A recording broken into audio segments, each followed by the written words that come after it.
In this video we are covering British infantry formations. First, some basics. The standard unit size is 16 figures, which equates to 4 stands of 4 figures. And all British infantry units are considered to be drilled.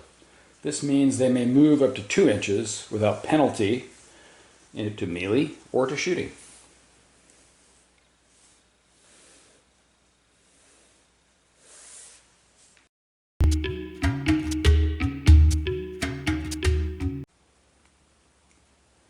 Now let us discuss this formation, the primary fighting formation for the British infantry, the reinforced line. Represent this formation with our 2 rows of figures, as you can see, just like we showed before. In real life, this was 3 or more ranks, but with our troop ratio, it's historically accurate. The formation gains rather small benefit of +1 to shoot or melee rolls, but this combined with +1 to shoot or melee rolls if the unit moves 2 inches or less, makes this formation quite formidable.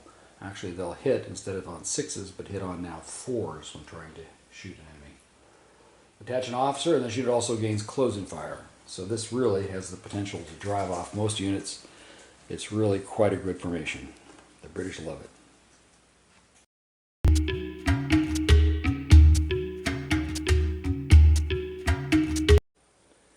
Here we have a unit deployed in skirmish order in 2 separate ranks. Though this unit is considered to be, while in skirmish order, in a single rank. To represent skirmish order, individual figures, of course, are deployed approximately 1 to 2 inches apart. Additionally, the formation gains +1 to shoot and save rolls for the unit, so that's kind of handy. And they gain an evade ability, which allows them to make a short evade move without disorder when being charged. They're best deployed if behind earthworks,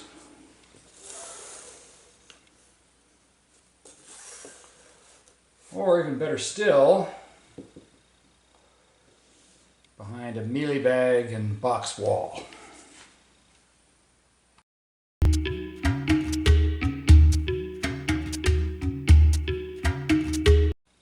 Here we are with the column.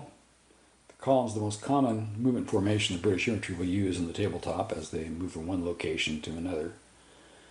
Nice thing about the column is it can use its movement action to change formation into battle column, which is this formation, where the unit is divided into 2 half companies. And the nice thing about moving around in battle column is that it can make a single movement action to go into reinforced line, where both units simply pivot. And now we're back in our reinforced line formation. It's more advantageous to be in battle column than a march column in some scenarios. So I really recommend you consider battle column. A lot of people don't use it, but column and battle column are both good ways to move around the battlefield.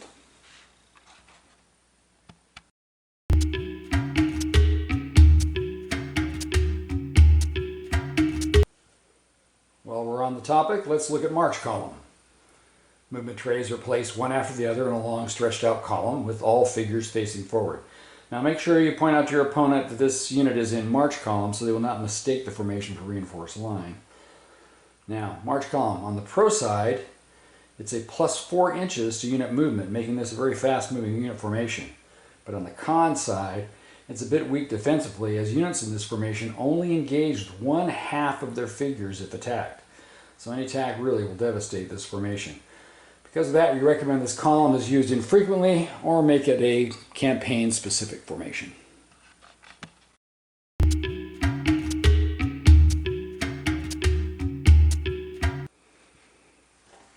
Now, an independent section, also called a bayonet section, is used primarily to send 4 figures to quickly reinforce the unit or fill a hole in the line.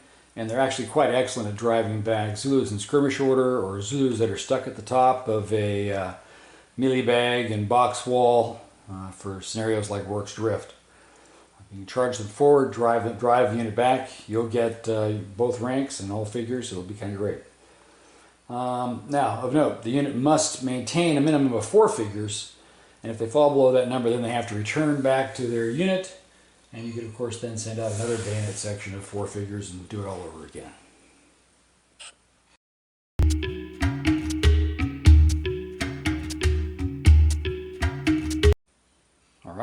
Here's a square made with a standard size unit.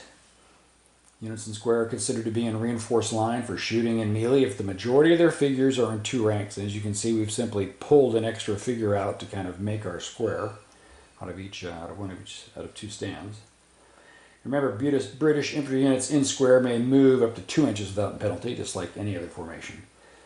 And a unit in column requires a single movement action to move to square, or from battle column to square, or from square to column or battle column.